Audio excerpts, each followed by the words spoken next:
Hola, ¿cómo están?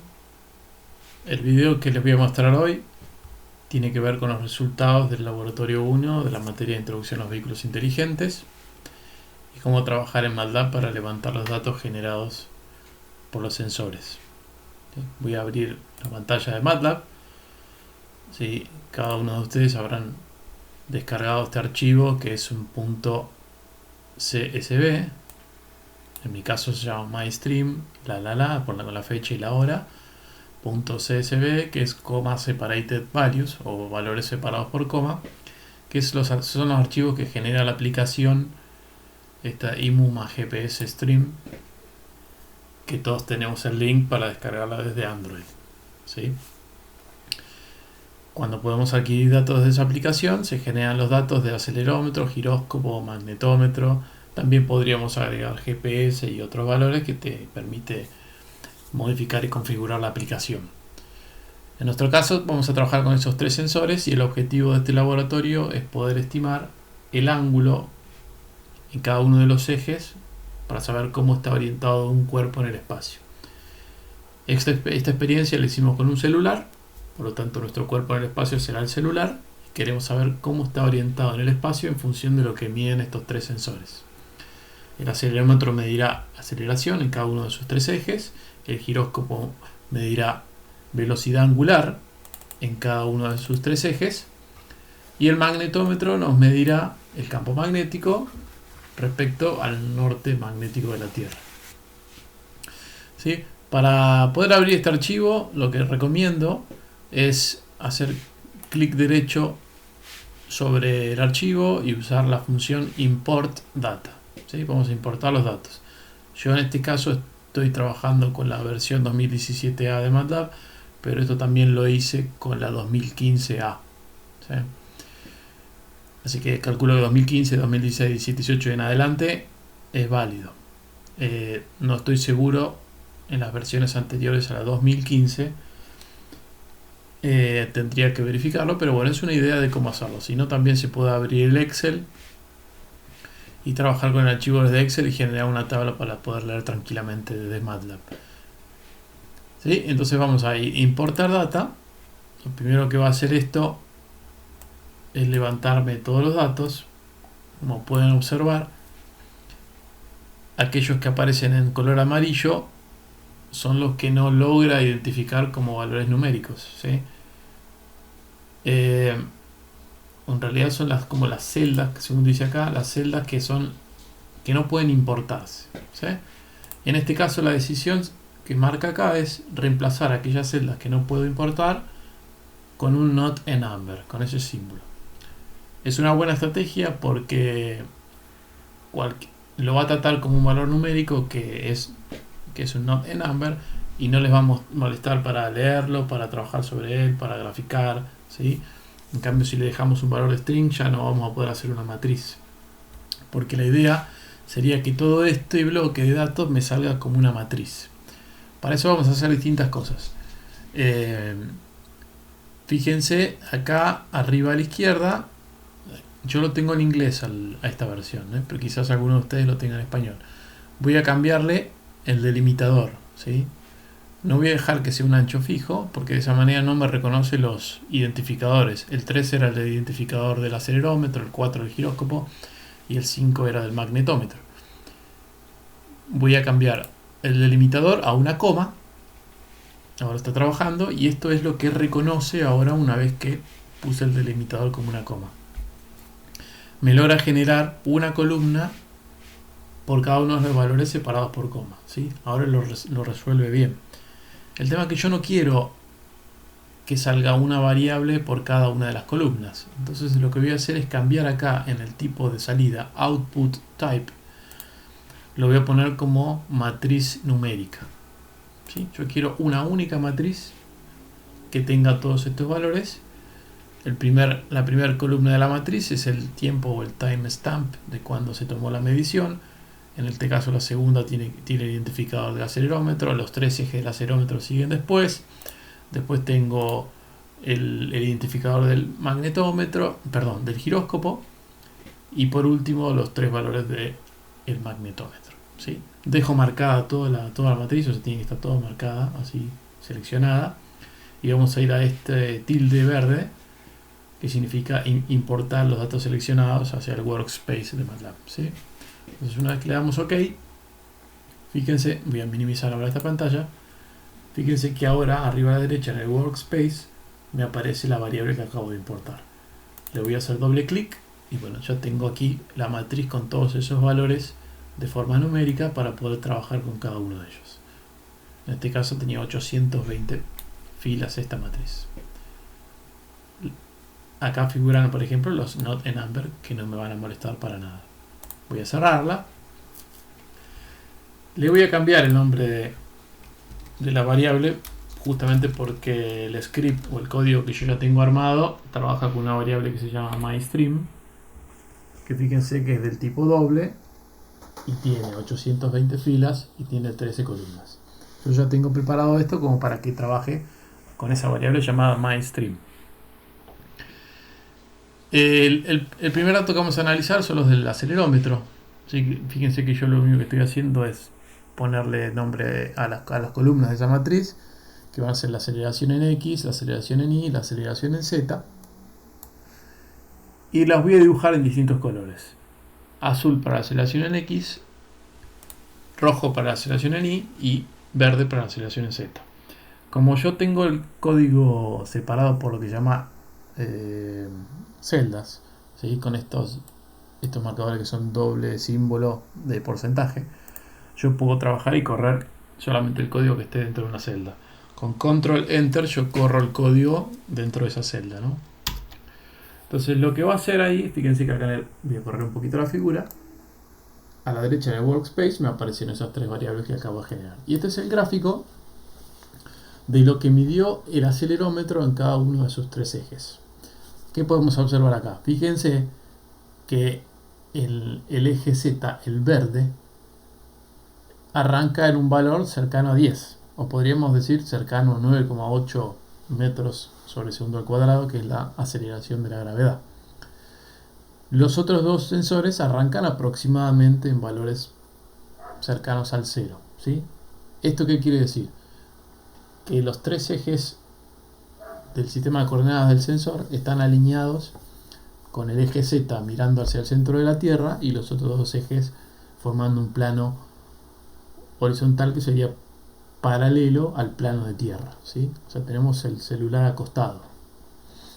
Ahora fíjense, lo primero que sucede y que podemos observar en las curvas es que la curva de color rojo, que pertenece a la aceleración en Y, ¿sí?, de golpe empieza a medir variaciones de aceleración.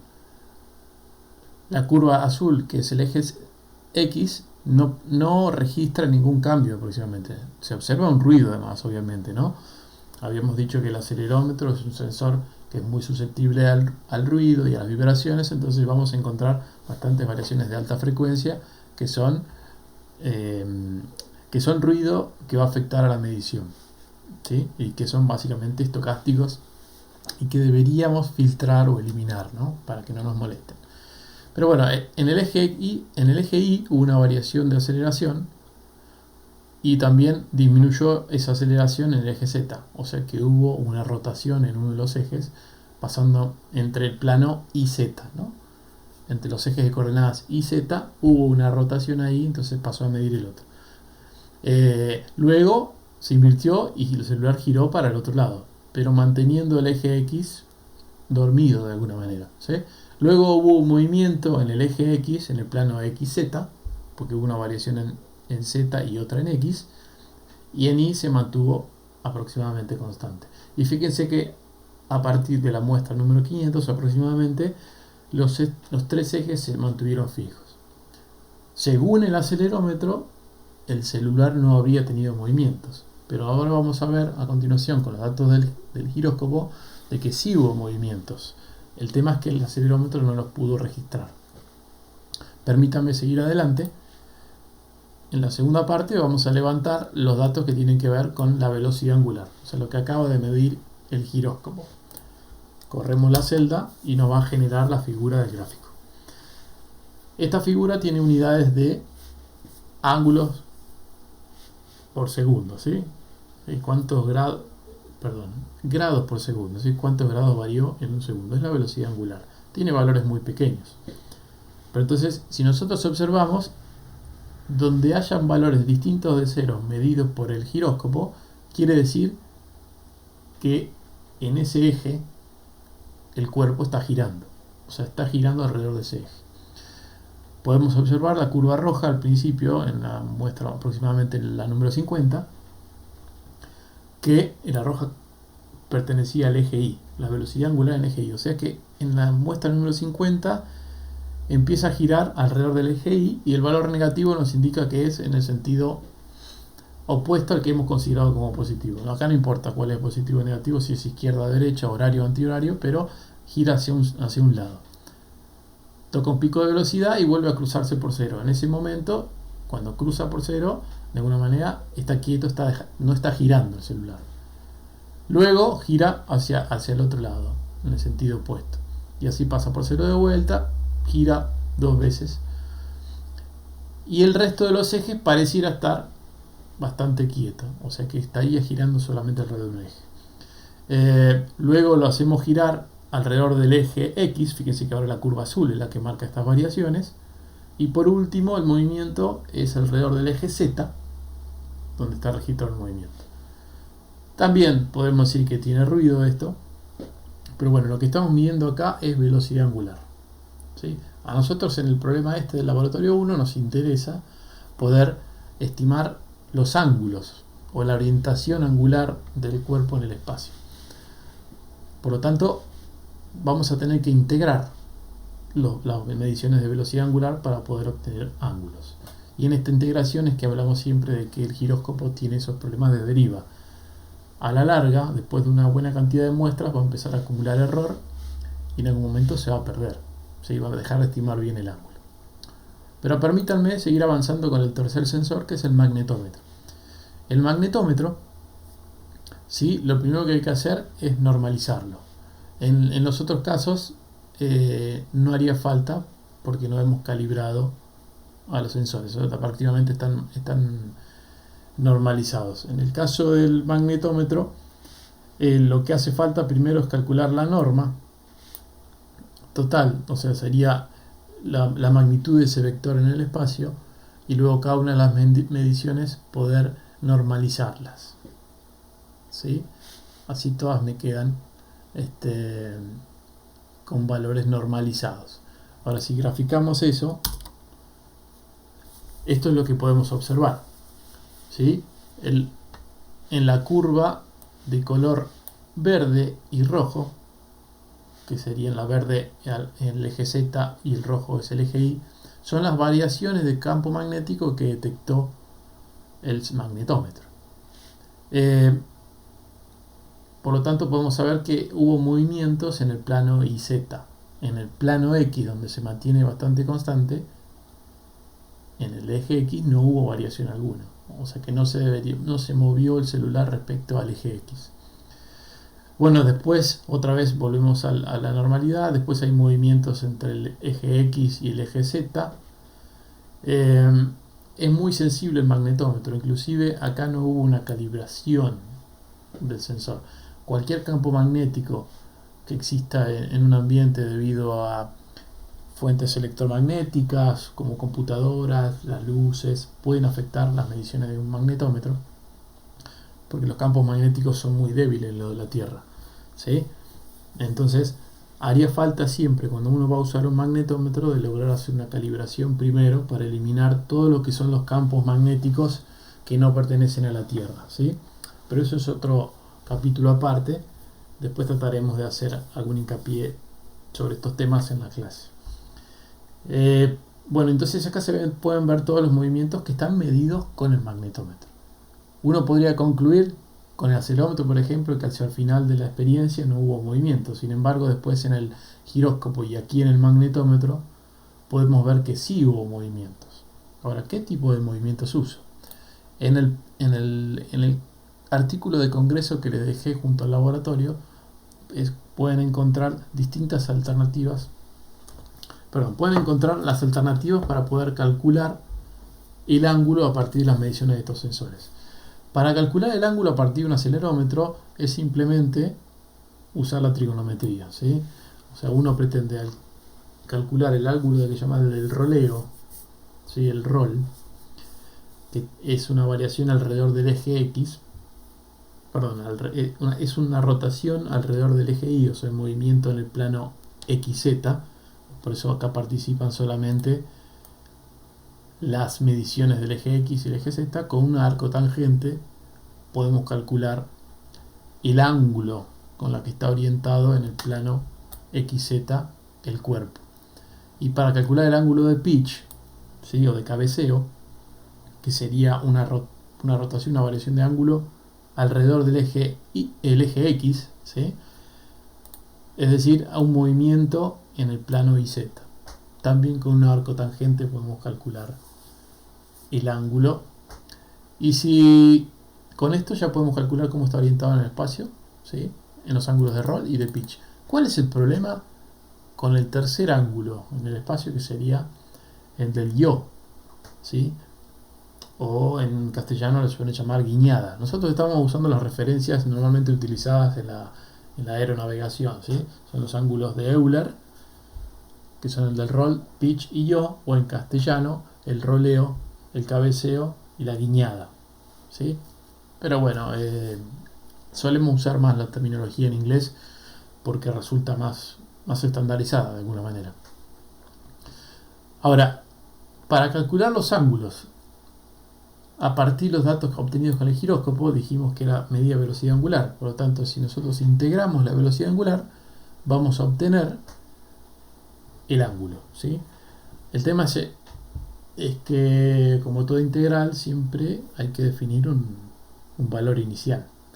Como nosotros desconocemos cuál es el ángulo a partir del cual comienza a medir el giróscopo, cuando nosotros integremos simplemente con ese valor, no vamos a saber desde qué ángulo partimos. O sea, para nosotros los tres ángulos quizás podrían estar en cero, o al menos eso es lo que planteo yo en esta solución, donde hago una suma acumulativa, porque simplemente estoy integrando respecto de la unidad de la muestra, o sea, de la distancia entre muestras, que siempre es 1.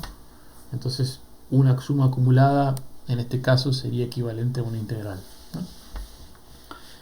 Con esto logro obtener las estimaciones de ángulo a partir del giróscopo. Ya vamos a ver a continuación los gráficos de cómo va esto.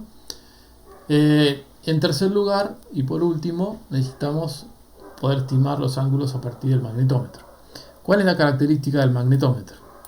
Es que cuando hay una variación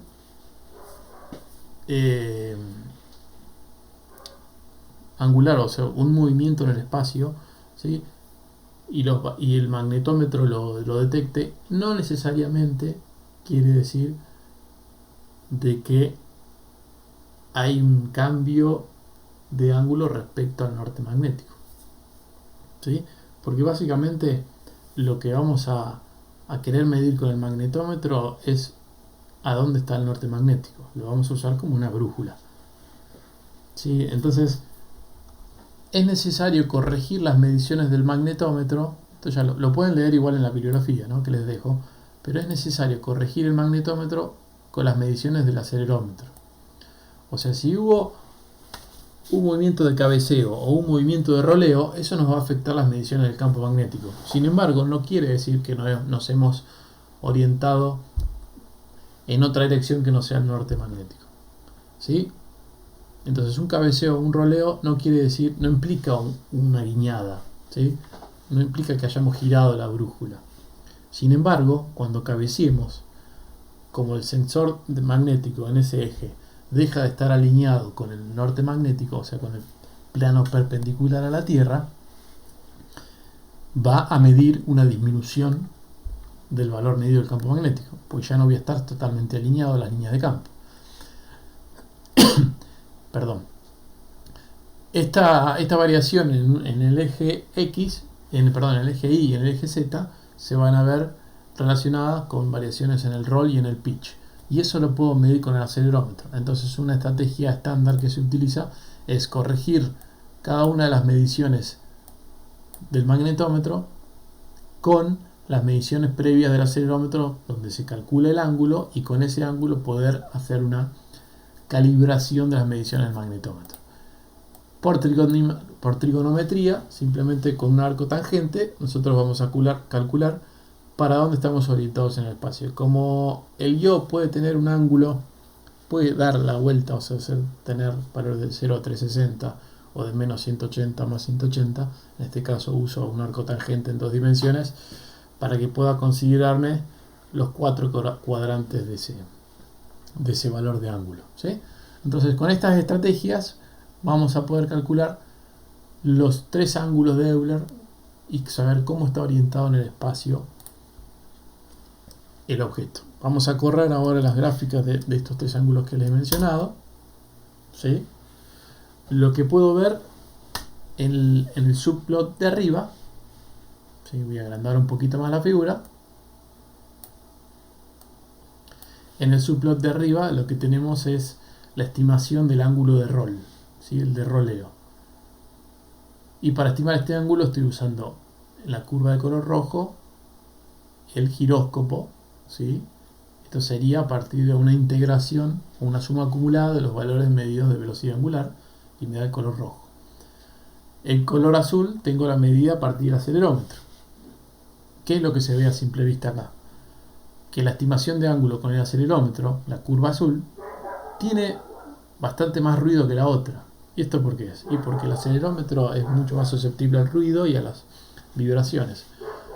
Por lo tanto, las mediciones pueden ser algo ruidosas, ¿sí?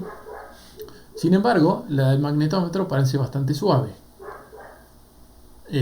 ¿Esto por qué? Sí, porque estoy aplicando una integración, ¿sí? Estoy integrando. Al integrar, esto es equivalente a aplicar un filtro pasabajo.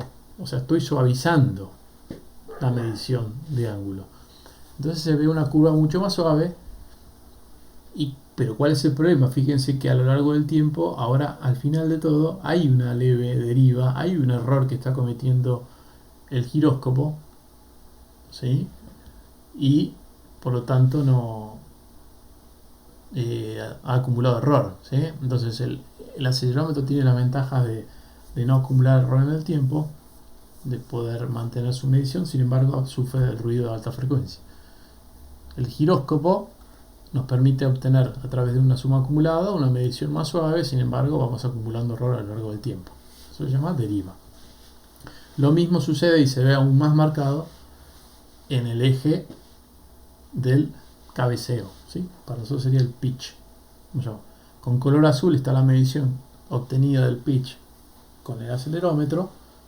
Se puede observar algo de ruido, pero siempre cuando vuelvo a la horizontal, fíjense que el valor del ángulo calculado con el acelerómetro está alrededor del 0, ¿sí? Era porque yo siempre que terminaba el movimiento con el celular, volvía al estado inicial, que era con el celular en un plano paralelo al plano de tierra. Y fíjense que el giróscopo acumula error y se va alejando cada vez más. Cuanto más tiempo pase, más error acumulado vamos a tener. Y en algún momento esto se puede perder. En este caso, la condición inicial del giróscopo, tanto en el roleo como en el cabeceo, arranca de 0, pero justamente porque yo tenía paralelo al plano de tierra el celular. Pero ¿qué pasa en el tercer caso? Que es la estimación del ángulo de guiñada o del yo, es decir, cómo estamos orientados respecto del norte magnético de la Tierra, ¿sí?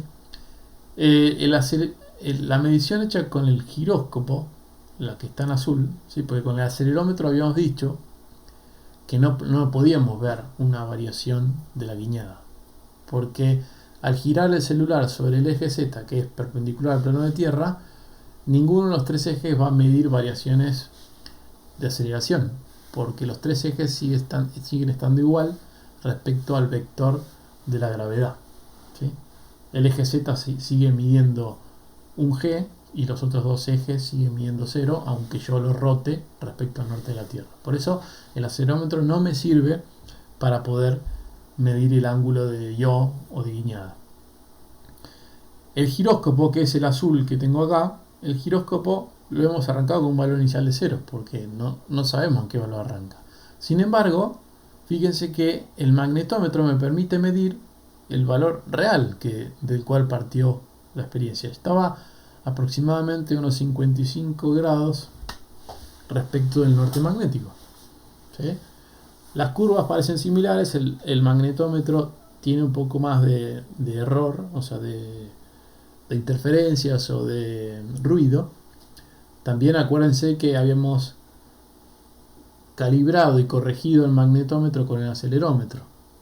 Como las mediciones del acelerómetro tienen ruido, vamos a generar también un poco de ruido sobre las mediciones del magnetómetro. Pero bueno, esta es la variación que mide el magnetómetro y esta es la del giróscopo, ¿sí? Una mucho más suave. Y fíjense, al final arrancó en cero el giróscopo en su medición de ángulo de guiñada, y cuando termina, está terminando cerca de unos 30 y pico de grados. Sin embargo, el magnetómetro dice no, partiste de menos 50, terminaste en menos 40, y acá tiene un error de 30 grados. ¿Sí? Esa es la deriva que se produce en el giróscopo. Por último, para cerrar el video, quería mostrarles estos tres movimientos que lo estamos viendo en tres ejes separados, cuando yo los compongo en un cuerpo que tiene un movimiento conjunto, ¿sí? Esto lo hice a través de una animación con un cuerpo diseñado en MATLAB que es similar al de un celular. O sea, simplemente estoy orientando ese cuerpo en el espacio a partir de los ángulos que estoy estimando. ¿Sí? Espero que se pueda ver bien en el video. Esto es una simulación que está como offline, ¿sí? Y en un tiempo más lento al que efectivamente se dio. ¿Sí? Permítame. Bueno, no se están moviendo. Vamos a probarlo de vuelta. Capaz que me faltó calcular algún ángulo. Lo vamos a correr directamente todo con F5, que me corre todo. Limpiamos la pantalla por si vemos algún error. Hacemos F5, me va a correr.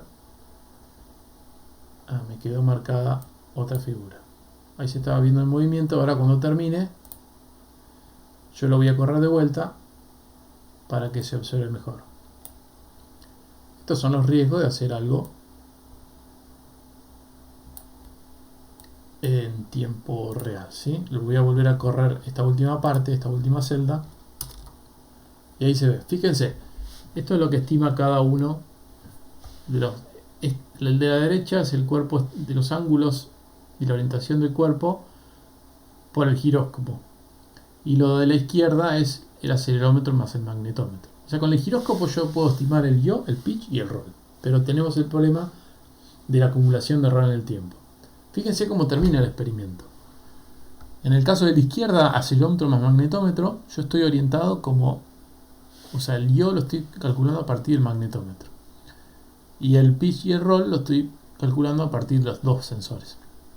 Esto está apuntado en una orientación respecto al norte magnético. Así termina la experiencia. Sin embargo, fíjense cómo termina el cuerpo, con la orientación del cuerpo estimada con el giróscopo, en otro ángulo orientado, ¿sí? Con error. Inclusive termina con una leve elevación, ¿sí? O terminando en un ángulo también de pitch, o sea, de cabeceo. La parte más amarilla sería la parte de adelante del sensor. Ahora lo voy a poner de vuelta para que se observe. Además, así es como terminó y la deriva que se generó en el giróscopo, pero después también podemos observar las vibraciones.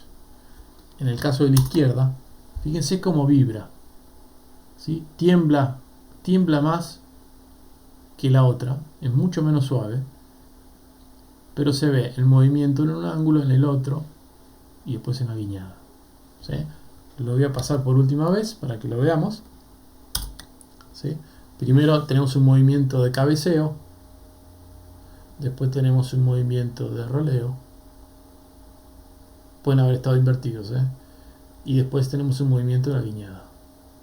Ahí se ve claramente las vibraciones y lo que nos afecta el ruido.